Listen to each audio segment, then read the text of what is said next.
Dapat ginsin mo kay kuya muna ng ano. Ito tayo ng ano, pusit. Yan, na-marinate ko na yan. Pusit sa English. Ano sa English kaniya? Pusit niya kung dali. Sa English kaniya pusit, pawikan. Pawikan, pugita. Sa English kaniya ang pusit yan, pugita. Luto tayo ng pusit in English, pugita. Pugita eh. Ito na yung pusit lato.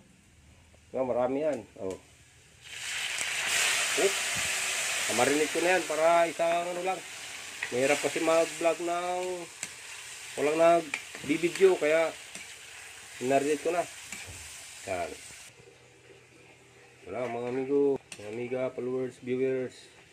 Ito na yung pusit sa English, pugita. Oh. Yan, oh. Wow! Ang bango. Ayos na to. Okay na. Luto na.